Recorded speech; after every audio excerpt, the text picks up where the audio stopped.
कोणाच्या अंगावर जाणार नव्हतो आम्ही। आपण पाहतोय की या ठिकाणी समोरच्या बाजूला ठाकरे गटाचे कार्यकर्ते आहेत तर पाठीमागच्या बाजूला शिंदे गटाच्या महिला कार्यकर्ता आहेत।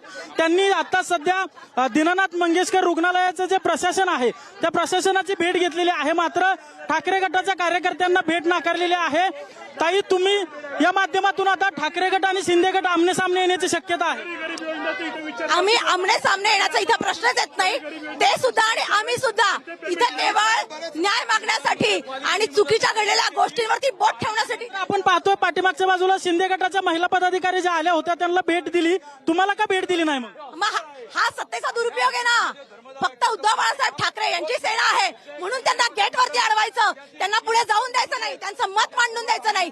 ही कुठली मुजोरशाही आहे? आणि हीच मुजोरशाही हे शिवसेनेवर सत्तेचा गैरवापराचा आरोप लावतायत।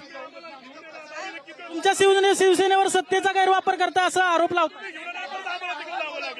आपण पाहतोय की पाठीमागे शिंदे गटाचे महिला पदाधिकारी आहेत तर या पुढच्या बाजूला ज्या बोलत आहेत त्या ठाकरे गटाच्या कार्यकर्ता आहेत आणि या ठिकाणी शिंदे गटाचे ज्या महिला पदाधिकारी या ठिकाणी आल्या होत्या त्यांनी दीनानाथ मंगेशकर रुग्णालयातील जे प्रशासन आहे त्यांची भेट घेतलेली आहे, मात्र ठाकरे गटाच्या कार्यकर्ते पदाधिकारी या ठिकाणी आतमध्ये जात होते तर त्यांना रोखण्यात आलेलं आहे।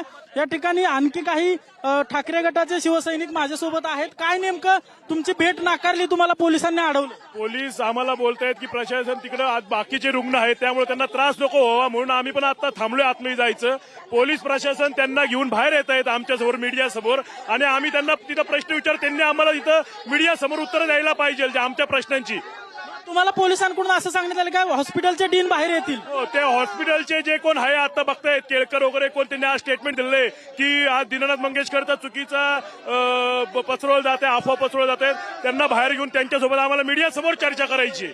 आता हा सगळा प्रकार झाल्यानंतर जर डीन बाहेर आले नाही तर तुमची भूमिका काय असणार? आम्ही इथंच थांबणार, आम्ही जोपर्यंत टीम बाहेर येते तोपर्यंत आम्ही इथं हलणार नाही।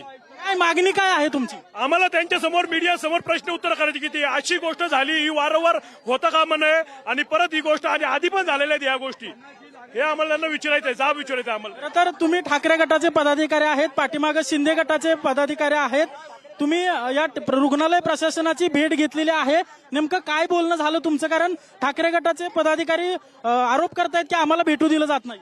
आम्ही रुग्णालय प्रशासनाला अजून भेटलेलो नाही आहोत। आम्ही आतमध्ये चाललो होतो पण पोलिसांनी आम्हाला सांगितलंय की रुग्णांना त्रास होईल, रुग्णांच्या नातेवाईकांना त्रास होईल। आम्ही तेवढे संवेदनशील आहोत की आमच्यामुळे कुणाला त्रास होऊ नये तर ते त्यांना डीनला घेऊन बाहेर येणार।